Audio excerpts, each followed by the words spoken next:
le groupe de parole pour les aidants, c'est un groupe qui existe depuis un petit peu plus d'1 an maintenant. C'est vraiment un temps en fait, d'échange avec des personnes qui ont finalement ce point commun de vivre quotidiennement avec quelqu'un qui a la maladie de Parkinson. Qu'est-ce que c'est qu'un aidant? Donc au début, l'aidant m'a un peu surpris. Le mot aidant m'a surpris. L'idée de ce groupe de parole, c'est vraiment en fait une fois par mois un temps pour que les proches puissent aussi parler de leur situation de proche, de qu'est-ce que ça leur fait pour eux d'être au quotidien à accompagner une personne qui est malade. Qu'est-ce que ça leur fait aussi pour eux de cette différence en fait de place entre je suis voilà la femme, l'épouse et je suis donc ce fameux aidant. L'idée aussi, c'est de pouvoir entendre finalement comment ça se passe chez les autres, parce que des fois, ah bah super, chez moi c'est pareil, oh bah chez moi c'est pas du tout de la même façon. C'est vraiment de créer un temps et un lieu d'échange où les choses peuvent se dire. C'est vraiment voilà, cette idée de soupape, de pouvoir lâcher les choses et les partager encore une fois dans un endroit bienveillant. Voilà, on est comme en famille, c'est le mot.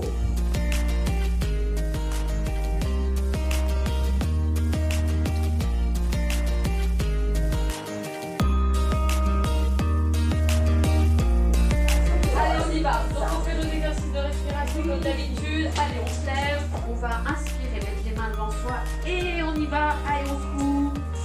Voilà, et une fois qu'on a bien secoué, relâchez les poids. Je suis sophrologue, spécialisée dans l'accompagnement des maladies neurodégénératives. Et en fait, je propose une activité pour les aidants qui s'appelle Mieux vivre son rôle d'aidant. Le poids de vos pieds. C'est une activité de sophrologie, donc la sophrologie qui est une méthode de gestion du stress au départ, un ensemble de techniques de relaxation basées sur la respiration, sur le relâchement musculaire et sur la visualisation positive. Bloquer, contraction de votre corps, muscles du visage, dos, muscles fessiers, contraction des jambes jusqu'au bout des orteils, et vous soufflez, vous relâchez. Pour que les aidants trouvent des stratégies pour affronter le stress des situations de la vie.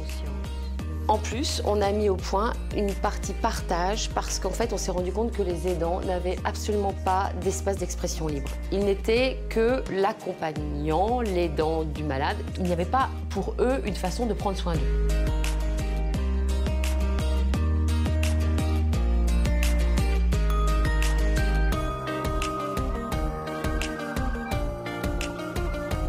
La première chose que j'aimerais bien voir, c'est que vous attaquez bien avec votre talon, d'accord?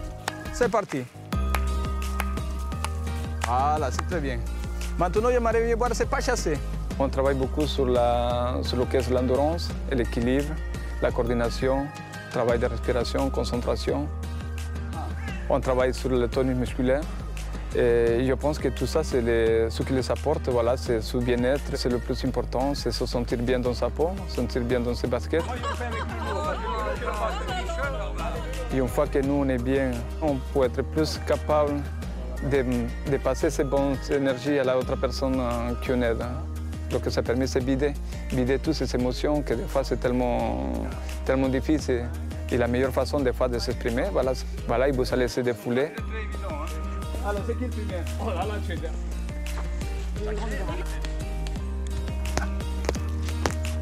Voilà. Et là, c'est bien ça.